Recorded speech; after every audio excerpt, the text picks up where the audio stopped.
Hello नमस्कार साथियों, स्वागत है आपका हमारे YouTube channel OP edu point पर। आज हम नई एनसीईआरटी किताब गणित कक्षा 11 की प्रश्नमाला 6 पढ़ेंगे और उस 6 में दिया गया है क्रमचय और संचय। तो सबसे पहले पढ़ते हैं इन दोनों में अंतर क्या है, ये क्या है क्रमचय और संचय। तो क्रमचय में सबसे पहले यहाँ संचय लिखा है, इसमें जितनी वस्तुएं लेनी होती है दी गई वस्तुओं में से उतनी वस्तुएं लेकर समय बढ़ाते हैं।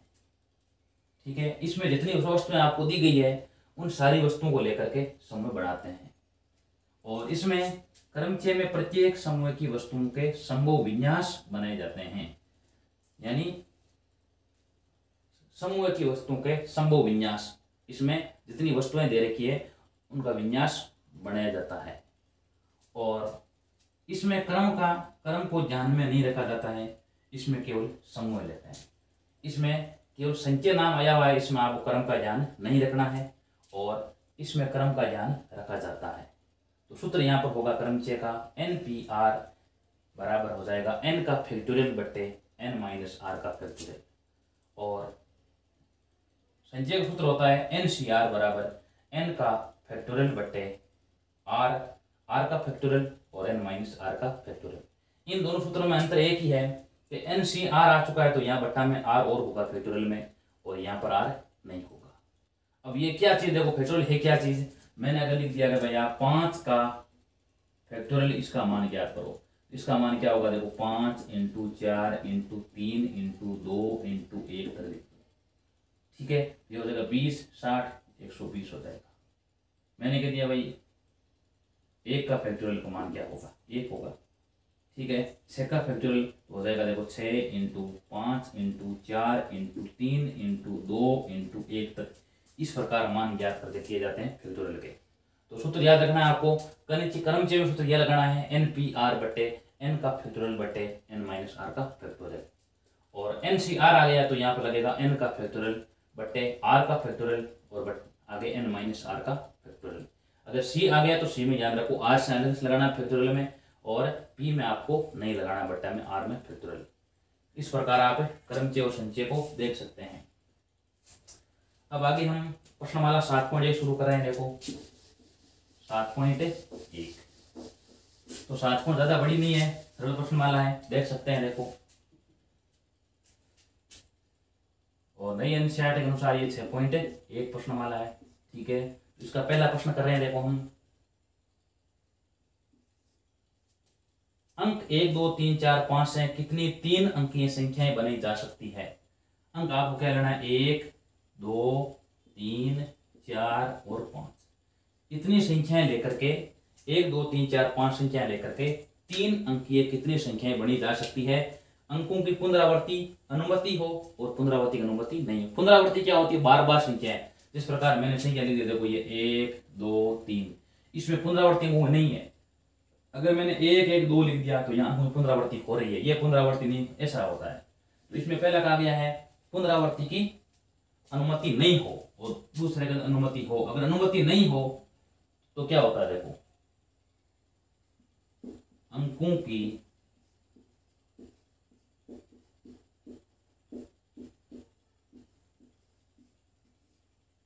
पुनरावृत्ति, अंकों की पुनरावृत्ति की अनुमति नहीं हो, अनुमति नहीं हो। तो यहां पर कैसे ज्ञात करेंगे, पुनरावृत्ति नहीं है, इसका अर्थ कोई संख्या दोबारा नहीं आएगी। और आपको क्या बनानी है, केवल 3 अंकीय संख्याएं बनानी है। तो आपको क्या करना है, यहां पर केवल 3 कॉलम बनाने हैं। देखो बना ली 3 कॉलम। इस कॉलम में ध्यान करना है कुल संख्याएं 5 है। ठीक है, और पुनरावृत्ति नहीं आनी चाहिए। तो पहले इस कॉलम में क्या आ सकती है, 5 संख्याओं में से कोई संख्या आ सकती है। जरूरी नहीं है कि 4 आए 5, जरूरी नहीं है। इन 5 संख्याओं में से कोई संख्या आ सकती है, यानी यहाँ पर 5 संख्या में से कोई संख्या आ सकती है। ठीक है, पुनरावृत्ति नहीं है, वो संख्या दोबारा नहीं आनी चाहिए। एक संख्या यहाँ आ गई है, शेष बची है 4 संख्या, तो इसमें से क्या आ सकती है, चारों संख्याओं में से कोई संख्या आ सकती है। और अंतिम कॉलम में 3 संख्याओं में से कोई भी संख्या आ सकती है। ठीक है, कुछ 5 संख्या है, आपको 3 अंकीय संख्या बनानी है तो यहाँ पर क्या करने होंगे, 3 कॉलम तैयार करने होंगे। इसलिए ध्यान करना यहाँ पर पहले कॉलम में 5 संख्याओं में से कोई भी संख्या आ सकती है, 1 2 3 4 5 में से कोई संख्या आ सकती है। दूसरे कॉलम में जो संख्या यहाँ आ गई है वापस नहीं आएगी, यानी अब यहाँ पर 4 संख्याओं में एक संख्या आएगी। और इस कॉलम में शेष 2 यहाँ पर आ गई है, शेष 3 संख्याएं बची है, इसलिए तीनों संख्याओं में से एक संख्या यहाँ आएगी।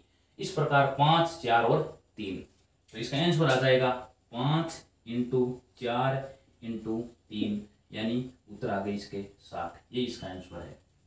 दूसरा है अंकों की पुनरावृत्ति की अनुमति हो। ठीक है,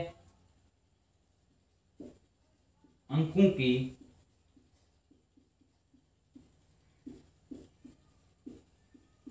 पुनरावृत्ति की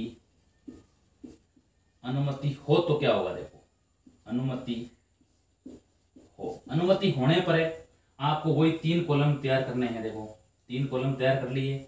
अब इस कॉलम में ध्यान करना, पहले कॉलम में 5 संख्याओं में से कोई संख्या आ सकती है, और इसमें पुनरावृत्ति यानी वापस संख्या आ सकती है। दूसरे कॉलम में 1 आ गई है, 1 आ सकती है, यहाँ पर 2 आ गई है, 2 भी आ सकती है। यानी पहले कॉलम में 5 संख्याओं में से कोई संख्या आ सकती है, दूसरे में 5 में से कोई आ सकती है, तीसरे में 5 में से कोई आ सकती है। अनुमति है पुनरावृत्ति यानी कोई संख्या बार बार आ सकती है। यहाँ पर 1 1 आ सकता है, 2 2 आ सकता है, 2 2 1 कैसा भी आ सकता है, यानी पुनरावृत्ति है। तो इसका आंसर आ जाएगा 5 × 5 × 5 बराबर, इसका आंसर आ जाएगा 125। यही पहले प्रश्न का आंसर है। पुनरावृत्ति नहीं हो तो पहले कॉलम में 5 संख्याएं, दूसरे कॉलम में 4 संख्याएं, तीसरे कॉलम में तीनों संख्याओं में से कोई एक संख्या आएगी, आंसर 60 आएगा। और पुनरावृत्ति हो इसका अर्थ यहाँ पर संख्या कोई दोबारा भी आ सकती है। तो पहले कॉलम में 5 संख्या आ सकती है, दूसरे में 5 में से कोई संख्या आ सकती है, तीसरे में भी आ सकती है। तो आंसर होगा 5 × 5 × 5 बराबर 125। इस प्रकार ये पहला प्रश्न कंप्लीट हो चुका है। आगे हम करें सवाल नंबर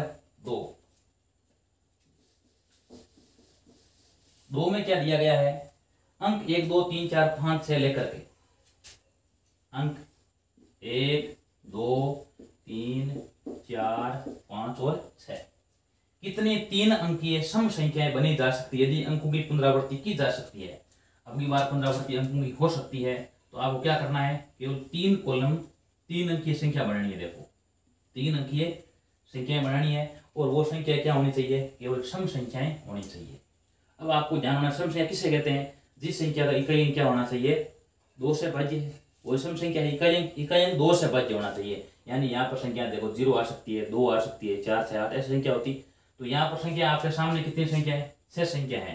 तो आप देख सकते हो यहाँ पर संख्या कौन कौन सी आ सकती है, यहाँ पर संख्या 2 आ सकती है और 4, दोनों में से केवल 2 संख्या आ सकती है। तो इस कॉलम में 2 संख्या रखी जा सकती है। अब इसमें 3 अंकीय सम संख्या बनानी है और पुनरावृत्ति की जा सकती है, यानी कोई संख्या जो इसमें से आ सकती है, 1 2 3 4 5 6, 1 2 3 4 5 6, यानी 6 1 2 3।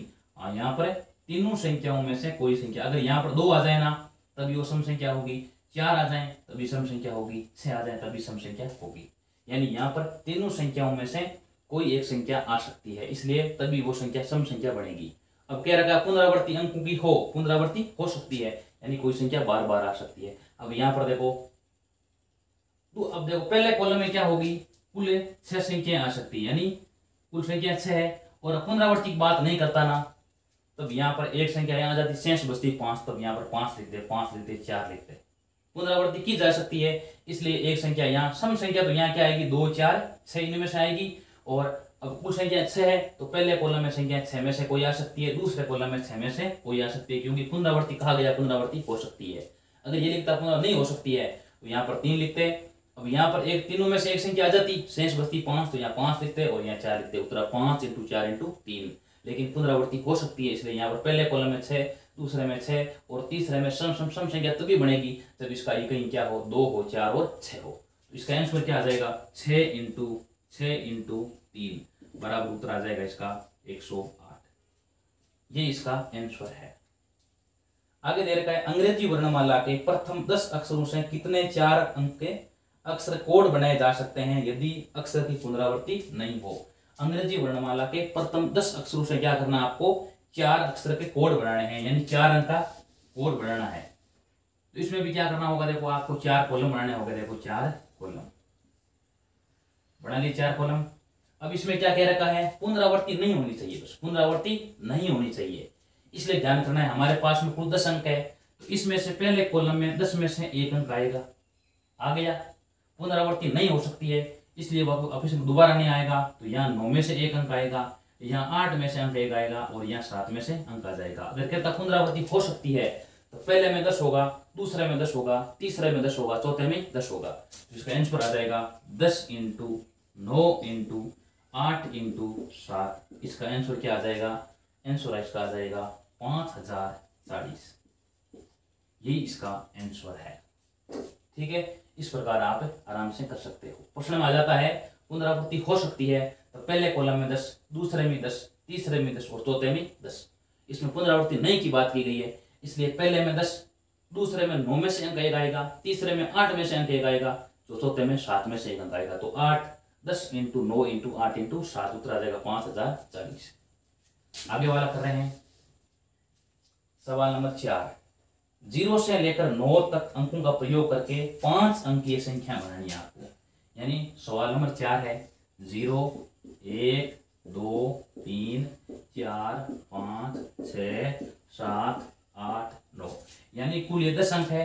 इन 10 अंकों का प्रयोग करते आपको क्या करनी है, 5 अंकीय टेलीफोन नंबर बनाने हैं।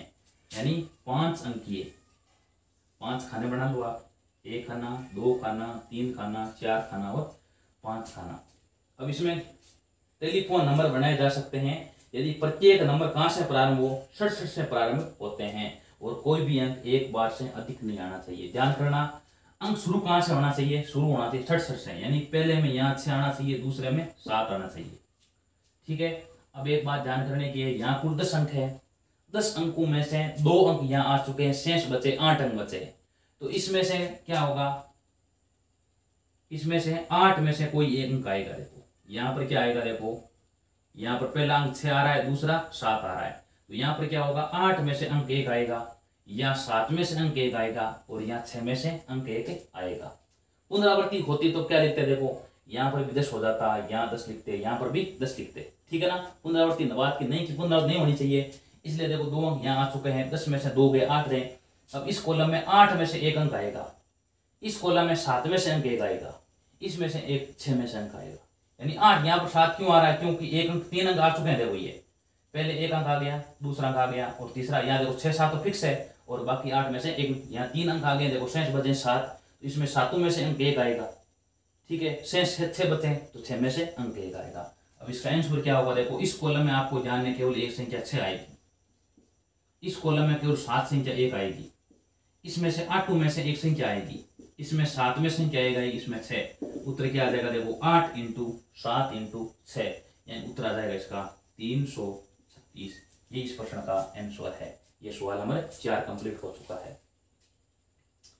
आगे दे रखा है, एक सिक्का 3 बार उछाला जा सकता है और परिणाम अंकित कर लिए जाते हैं, परिणामों की संभव संख्या क्या हो सकती है।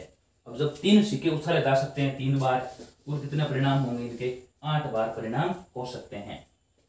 कुल 8 परिणाम होंगे। देखो 8 परिणाम कौन कौन से, देखो 2 × 2 × 2, यानी क्या हो सकते हैं, 8 परिणाम आ जाएंगे। 8 परिणाम कैसे आएंगे, देखो आपको जानेंगे, यहाँ पर 3 कॉलम तैयार करने होंगे आपको।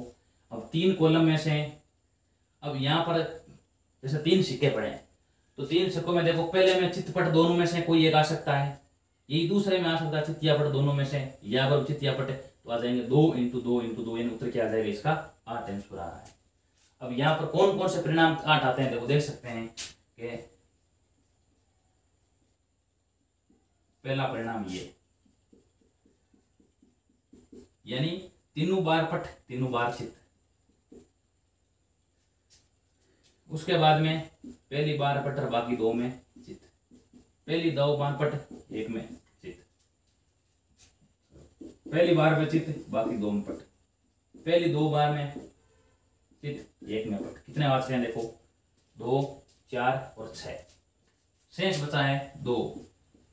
ऐसा परिणाम भी आ सकता है, पहले में पट और लास्ट में पट, बीच में चित्त, या पहले में चित्त बीच में पट और अंत में चित्त। ऐसा कुछ 8 परिणाम आ सकते हैं, 1 2 3 4 5 6 7 और 8। ठीक है, 3 कॉलम बनाने हैं। पहले कॉलम में चित्त या पट्टू में से एक अंक आएगा, तो यहाँ दोनों में से कोई आ सकता है। वही बात दूसरे में, वही बात तीसरे में, तो 2 × 2 × उत्तर क्या आ जाएगा इसका 8 आ जाएगा। आगे कर रहे हैं सवाल नंबर 6 में क्या लिखा गया है, भिन्न भिन्न रंगों के 5 झंडे दिए गए हैं। कितने झंडे दिए गए हैं कुल, रंग कितने हैं कुल, खुद रंग है 5। ये सवाल नंबर है 5वां है। खुद रंग कितने दिए गए हैं, खुद रंग दिए गए हैं 5। इन 5 में से क्या कहा गया है, इसमें से कितने विभिन्न संकेत बनाए जा सकते हैं यदि प्रत्येक संकेत में 2 झंडे एक दूसरे के नीचे हो के प्रयोग की आवश्यकता पड़ती है। यानी कुल कितने संकेत बन सकते हैं। और ध्यान करना, इसमें क्या करना, आपको केवल एक संकेत में 2 रंग काम में लेना है। जिस प्रकार हम 2 रंग यहाँ देखो इस प्रकार झंडा बनाते हैं, ठीक है, झंडा देखो नीचे झंडा बन जाएगा इस प्रकार, तो इसमें 2 कॉलम काम में लेंगे। पहले कॉलम में 5 में से कोई एक अंक आएगा देखो, और दूसरे में 4 में से अंक 1 आएगा, ठीक है। यानी इनमें से 5 में से कोई एक रंग आ सकता है और दूसरे में 4 में से कोई एक रंग आ सकता है, क्योंकि अंक पुनरावृत्ति नहीं होनी चाहिए, रंगों की पुनरावृत्ति नहीं होनी चाहिए। इसलिए 5 रंगों में से एक रंग यहाँ आएगा, शेष बचेंगे 4, इनमें 4 में से कोई रंग आ जाएगा। तो आंसर आ जाएगा इसका 5 × 4 यानी बराबर आंसर क्या होगा इसका 20 होगा। इस प्रकार प्रश्नमाला 6.1 कंप्लीट हो जाती है। आगे हम कर रहे हैं प्रश्नमाला 6.2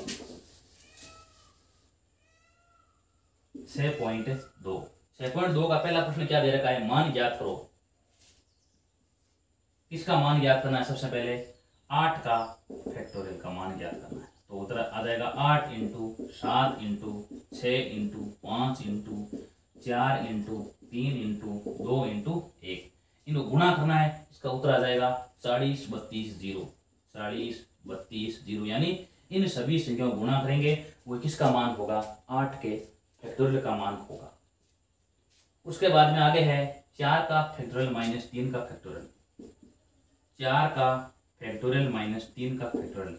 तो 4 कैसे ज्ञात करेंगे, 4 × 3 × 2 × 1 - 3 × 2 × 1 12 24 - 6, इसका आंसर क्या आ जाएगा 18। दूसरे का आंसर क्या आ चुका है 18।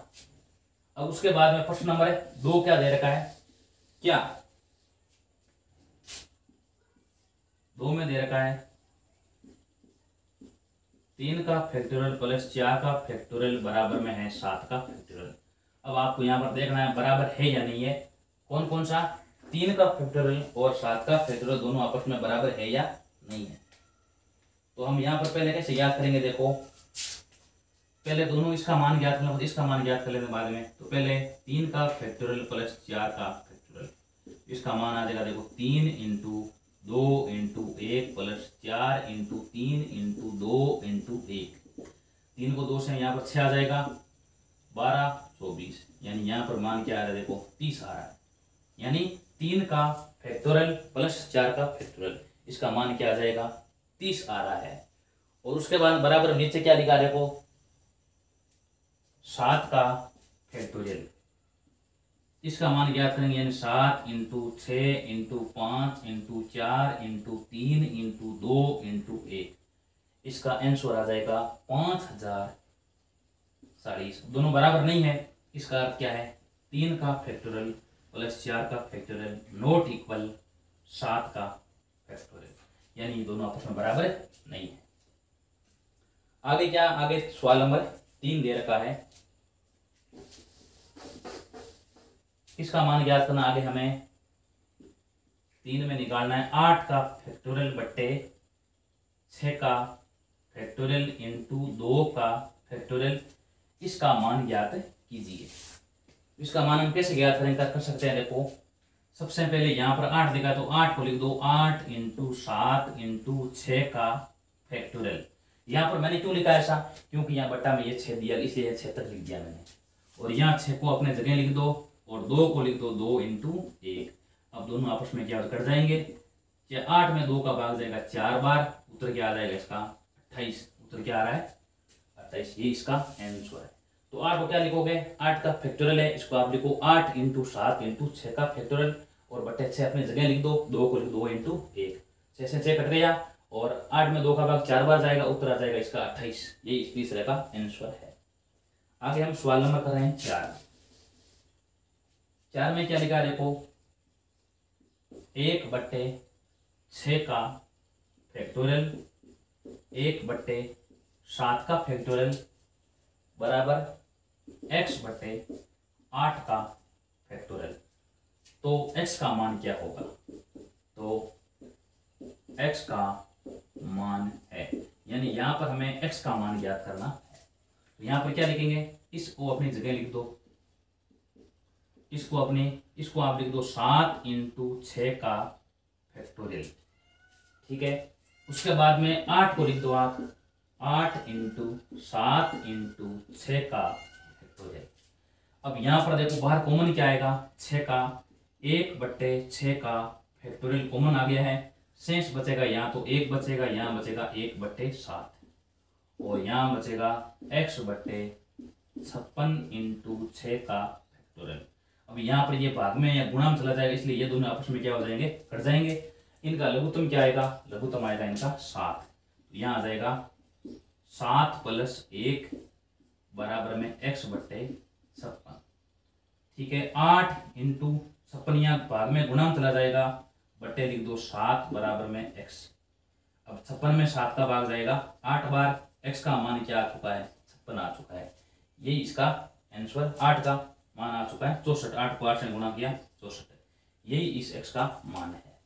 पहले क्या करना आपको, यहाँ पर ये अपनी जगह रहने दो, इसको आप लिख दो 7 × 6 का फैक्टोरियल। क्यों यहाँ 6 लिख रहा है तो यहाँ 6 तक लिख दो आप। 8 को भी आप लिख दो 8 × 7 × 6 का फैक्टोरियल।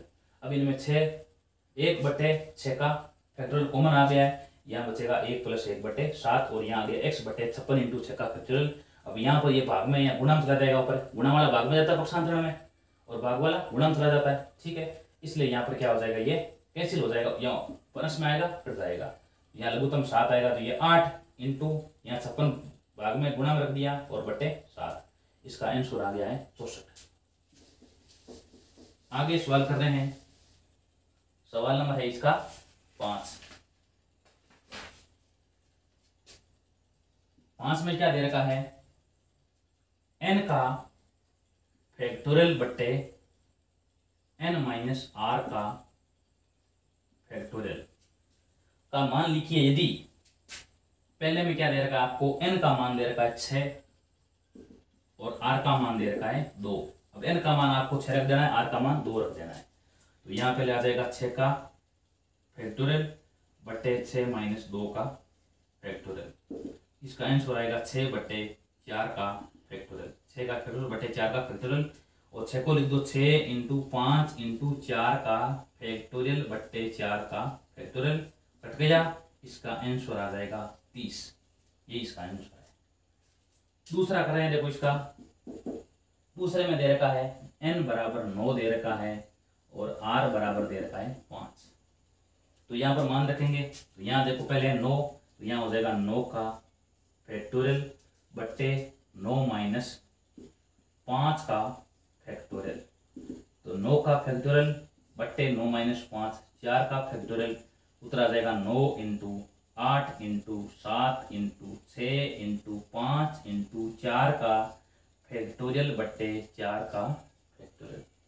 अब शेष क्या बचा है, 9 × 8 × 7 × 6 × 5, इसका उत्तर आ जाएगा 15,120। यही इसका आंसर है। इस प्रकार आप 6.2 प्रश्नमाला के सारे प्रश्न कंप्लीट हो चुके हैं और आगे के वीडियो में हम शुरू करेंगे 7.3 और 7.4, ठीक है।